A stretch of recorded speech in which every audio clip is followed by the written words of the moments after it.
Well, South Africa is today a mixed bag of emotions. It would have been the last day of the lockdown, but it's a very different story due to the rising COVID-19 infection rate.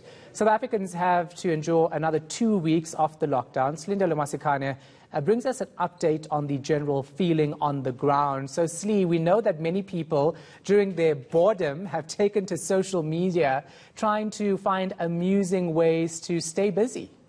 Certainly, Shahan, social media has been a buzz with a variety of videos, as well as, people taking up challenges on TikTok. We have been seeing that, this lockdown is actually kind of forcing people to find creative ways of staying busy. If you're not working or studying, you're basically trying to just find a way either to just bond with your family or maybe trying to keep fit. So let's just take a look at some of the challenges and just what South Africans have been up to online. Individuals themselves, first start is really acknowledging to yourself that this is a difficult position that we're finding ourselves in as a country, but also to sort of isolate yourself from the situation a bit, because very often when we find ourselves in difficult situations, we personalize them and you think something's wrong with you or the experience is yours. So I think it's very important that people realize that this is not an experience that is unique to them. And then also to maintain things like, physical activity. You don't have to follow any traditional routine of a gym because not everyone has that privilege, but really try and keep active. If it means do a vosho in the house, if it means do a young guara with your children in the house, try and, maintain that spirit. So, Slee, of course, the lockdown also seeing the spirit of Ubuntu coming through loud and clear. Certainly.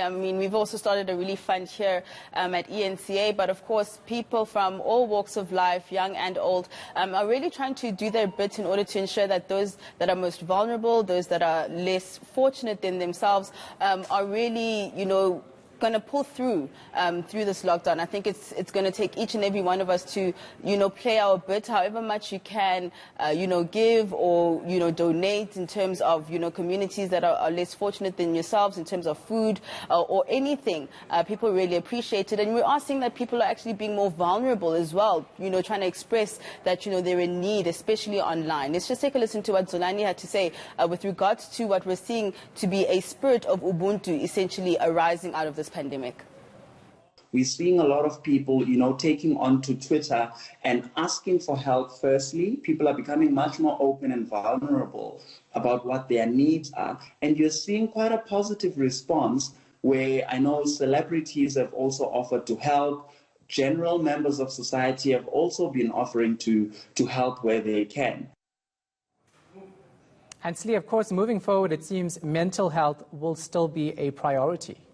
Certainly, Shahan. I know a lot of the priority right now is on flattening the curve, on ensuring that the number of infections, don't rise too much, and also limiting the amount of deaths. But what we are finding out is that mental health is really going to need to be a priority moving forward, that as we continue to do screenings for COVID-19, that we also are screening people for, specific mental disorders such as anxiety, such as depression, and ensuring that people's mental health is in check. A lot of people also who are social distancing in their homes and living alone, their friends need to check up on them regularly, as well as family, just to ensure that people are going to pull through this together. And we of course know that people will be dealing with death, the loss of loved ones as well. Let's just take a listen to what Mr. Metu had to say around that as well. In these field hospitals that we're now establishing in different places, where we're going to be screening and doing all that, it's important that we start screening for things like depression as we screen for COVID-19, because we understand that, there's a strong relationship between epidemic outbreaks and people's mental health and well-being. We've seen it with the Ebola crisis in West Africa.